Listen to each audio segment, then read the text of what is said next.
Yo, welcome back to the channel, boys and girls. In today's video, today's a special one because my Yoeleo R12 is finally finished. I have it all built up. So in this video, guys, we're going to be going through all the parts, the components. Then we're going to take this bike out on the road, and I'm going to give you my first initial thoughts on this bike because it's pretty great. Oh, and by the way, if you are new to my channel, my name is Patrick Lino, and I am forget about it. Let's just go to the building montage. Let's hit.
So we are taking out the Yoeleo R12 for our first official ride. Before we get started, let's actually talk about the criticism first, because there are really only two. And the 2 points of criticism, I suppose, aren't really criticism. It really just depends on your riding style. So the first and foremost is the geometry. Now, I myself, I have a super aggressive race geometry where I require a very low stack and a very long reach. If you are like myself regarding your bike fit, this frame probably will not be the most optimal frame to get. Now, of course, there are things you can do to set up to somewhat mimic this riding position, you could get a longer stem, a longer reach for a separate handlebar.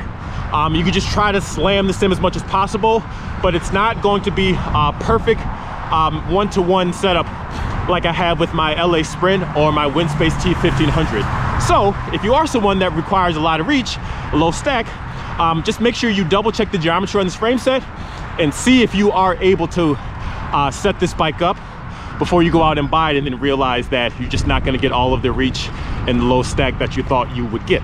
And the second point of criticism just has to do with the ride feeling thus far. This is probably the most refined, comfortable bike I've tested so far as a complete package or a complete system. With that being said, it doesn't give you the sense of urgency to always go fast. It doesn't have the same feeling as my Windspace T1500 or my Specialized LA Sprint. Now, that may not necessarily be a bad thing if you're not someone who's always racing or wanting to go fast. But yeah, just how the geometry is set up, it's more of an all-day, nice, steady, but strong, comfortable, refined ride. So if you're trying to be, you know, sprinting and stuff, it can do that. As I mentioned in the last video, there are people who are racing this bike at the professional level, or at least the elite level. But yeah, in terms of wanting to go all the time, there probably are better bikes in that regard. But again, as a complete package, as a complete system, you know, as a do-it-all sort of bike where it's not going to be too harsh, yeah, this, I would say, is definitely a contender in that department. Sheesh, man, what a beautiful looking bike. Now, if you guys have been following my YouTube channel or my Instagram, you know that I am a big fan of bright color frames, but I gotta say, this black with the rainbow sparkle paint job looks absolutely wonderful. I don't have any complaints on this paint job. It's flawless. So kudos to Yoeleo. Man, this paint job is so sick. So we are out here in beautiful Chicago. We're out here on the south side. We're like Hyde Park, almost South Shore area. You got boats, you got hoes, you got more hoes, you got everything you would want to have a good time in what we like to call summertime shy. Yo, check out my Boomier jersey. So anyway, guys, I wanted to just go over the components on this frame because there are a lot of pretty cool touches to this bike. I'm extremely proud of how this bike build turned out. So let's go over some of the parts and components. So the elephant in the room that I want to talk about first is Shimano Ultegra Di2 12 speed. It is phenomenal. It is ever so slightly more refined than SRAM ETAP. I know people have talked about that being the case, and yeah, from how I've been able to do it so far, definitely more refined than SRAM ETAP. But with that being said, honestly guys, you absolutely do not need Di2. I have hydraulic mechanical shifting on my Windspace T1500. Super reliable, very fast, very snappy. I've never missed a shift on that. So do not feel like you need Di2. Di2, even if you can afford it, it is a luxury and it is a privilege, but you absolutely do not need it. You definitely don't need it to race, so you wouldn't need it for just your everyday riding. But if you do want to try it out, yeah, it's lightweight, you know, comparatively speaking, and it's just so refined. So Di2 12 speed, we have 5236 out front, and then out back we have a 11 to 30 cassette, 12 speeds, of course. Yeah, it works well.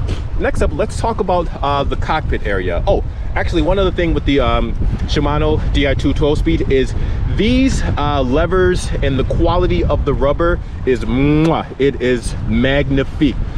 Fits perfectly in my hands. High quality rubber, a little bit more refined of a rubber than even on the SRAM Force ETAP. It just fits my hands perfectly, man. These are the GOAT. These are the best levers that I've ever used, ever. All right, so next up, going back to the cockpit. So first up, we have these FSA/Vision alloy handlebars. They do allow for internal routing the cables, which you'll have seen in the bike build part of this video. But what's interesting about these bars is you have 38 centimeters on top on the hoods, and then it goes down and flares out to 40 centimeters in the drops. And I was wondering if having an even more narrow of a width on these would cause any discomfort to my ride, but no, it makes me feel more tucked in, so comfortable with the shoulders and the arms. So 38 centimeters width is the way to go on these, and these actually a little bit or they're cheaper than the Prime alloy handlebars, that I'm a huge fan of them, but moving forward I will be using these handlebars over the Prime Aero handlebars. Got some jet skis out here, man. They wilding out. All right, next up we have this carbon stem. This is also this is from Yoeleo that they sent me, and it's cool because it allows you to route the cables through this little headset cover top here that you guys can see, and it just keeps everything nice and tidy. Got this really cool, thoughtful top cap that they sent as well. What else we got? I got the Wahoo bulb, of course. This is just a Bontrager light. Supacaz Bartape. I like that, super grippy, works well in the wet. Now this is the stack you can see on the headset. Now this is about as slammed as you can go in order to use this style of stem, and even though the stem is only 120 millimeters, I do prefer 130 millimeters. So what I did was, in order to sort of add a little bit more reach to the overall geometry, is with these bars, it has a 90 centimeter reach, 90 millimeter reach, as opposed to your traditional 75 millimeter compact handlebar. But I can't complain about it. It gives me a little bit more reach because I need all the reach I can get. What else? UCI approved, if that's important to you. Moving on to the saddle. So this is a S-Works power saddle. Not the cheapest thing in the world, but it is light. It comes in under 200 grams. I think it's like 163 grams on it. This is the 143 millimeter width version. So yes, I was able to find a saddle that was 143. Excellent. Got these Tax carbon composite bottle cages. I've never had a single water bottle fall out, even on tough rough road gravel races. Keeps everything really secure. What else we got on this, man? Yo, so we got my these are my trusty PowerTap P2 power meter pedals. Not the lightest thing in the world. For the pair, they come in at like 398 grams with the battery included, but if you consider not having to place out your crank, it only comes in maybe about 100 grams heavier than your traditional crank or spider based power meter. Next up, let's move on to the tires. So the tires I'm running are my trusty Continental GP5000s in a 28 millimeter width. These are just standard tires, and I'm running latex inner tubes. I've been doing that for about the last year and a half. Very reliable, and they do help reduce the amount of punctures you get versus using butyl inner tubes. Next up are the wheels. So let's talk about these wheels really quickly. Now I've mentioned them in the overview for this build. So they come with steel spokes. I think they're either Sepum spokes. I don't know. You have to look on the website and see. But 50 millimeter depth for the wheels, and then as far as the width goes, it's like 28 or 27. Internal width is like 20-21, optimized for 28C tires, so it works well. But because these are steel spokes, to be honest guys, I've been running carbon spokes for so long on all my other bikes. It feels weird going back to steel spokes, and for myself, because of how I ride and how frequently I ride, pause, I can tell the difference. I can tell the difference in the stiffness, especially laterally with steel spokes versus carbon spokes. And that's okay, because steel spokes are more comfortable than carbon, especially over rough pavement. So you have to pick and choose what's more important to you. If you want a ride that's going to be ever so slightly lighter but more harsh, you go with the carbon spokes. If you want something that's going to be maybe 100 grams heavier, maybe 150 grams heavier, but it's going to be slightly more compliant, then you go with the steel spokes. But yeah guys, I'm loving this frame so far. It's been really it's been good. Now these are just the early stages of this. You know, I have to make sure there aren't any quirks to work out, see if anything breaks. But as far as the bike build goes, it was pretty easy. Shimano Di2 was pretty easy to set up, and that's always been one of my gripes with moving over to disc brakes, is when you're having to route 4 cables, if you have mechanical shifting and hydraulic cables, 4 cables total, it's a pain in the butt, and once you have it set up, you don't want to ever touch it. So with Di2, that is one of the luxuries you have, is it's a lot easier to service and set up.